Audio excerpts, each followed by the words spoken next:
Well, the American left has celebrated Venezuela's socialist economic model for a long time and called for its imitation elsewhere. Unfortunately, as you just saw, the model appears to be encountering some fairly predictable difficulties recently, with violence, political unrest, and even starvation now sweeping the country, which, by the way, does not have toilet paper. Does the left still think that socialism works? Dakotah Lilly is with the group Students and Youth for a New America. It's a pro-socialist youth organization, and joins us now. Dakotah, thanks a lot for coming on. Thank you.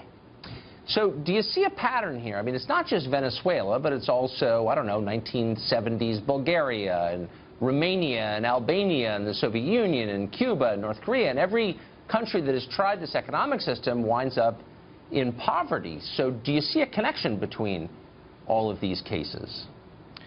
Well, Tucker, what I think is extremely important is we need to acknowledge that what Venezuela is currently facing right now is terrorism at the hands of the opposition. The opposition has bombed schools, they've bombed buses, they've taken wiring and strung it across roads to behead cops on motorcycles. These aren't choir boys, these are violent extremists hell-bent on taking away the progress Venezuela has made over the past few years. So who's got the guns in Venezuela? Private gun ownership is obviously illegal in Venezuela, and so the overwhelming majority of firearms are in the hands of the government. So how can the opposition to the government be the ones perpetrating the violence? Well, Tucker, if you look at the casualties that have happened in the past few months in these protests, the majority of those that have been killed have been trade unionist leaders, have been dedicated Chavistas, have been people on the left. So obviously the ones that are being targeted are those that support the government.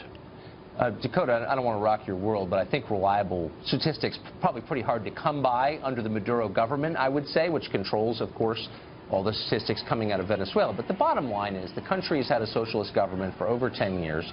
It's become poorer every year, despite having the world's largest oil reserves. Does that give you any cause to stop for a second and say, you know, maybe this whole socialism thing doesn't work that well? It's never worked anywhere. It's not working again. Maybe there's a lesson for me as a young American, no?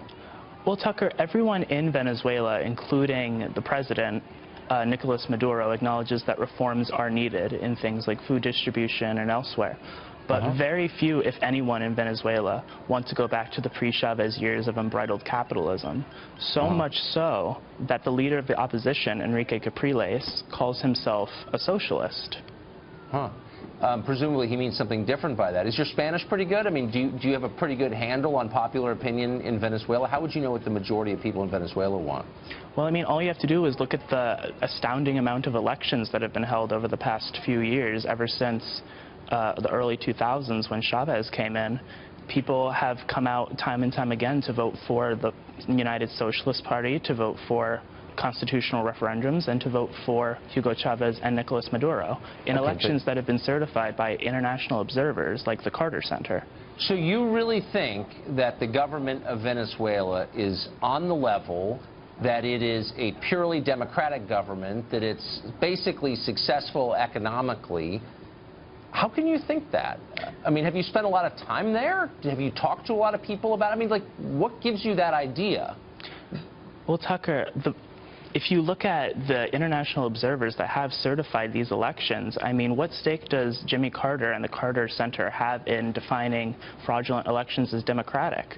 I mean, I think most people, if you look at the violence that has happened after these elections, every time the government has won an election, there's been mass violence, yet the one time the opposition won in December, there was no violence.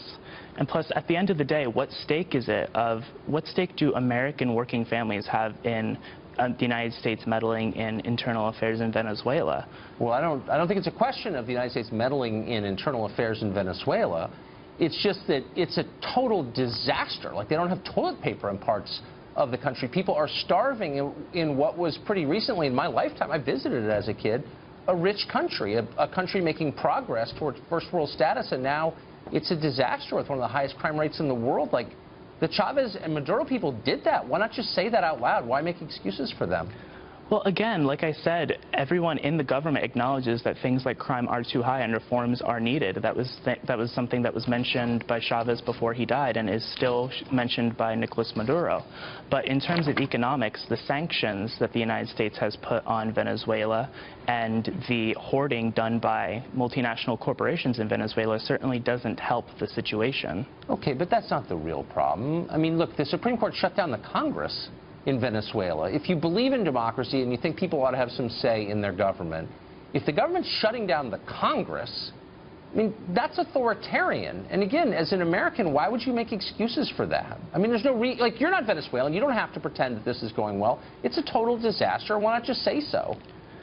Well, Tucker, I mean, if you look at the accusations that were leveled against the National Assembly, they were legitimate accusations. People believed that certain members of the National Assembly had been illegally inaugurated, and that's why the Supreme Court struck it down, which was then rescinded just a few days later. So, I mean, it's Look, not like there aren't checks and balances. You're so young. It's not like there's not a process.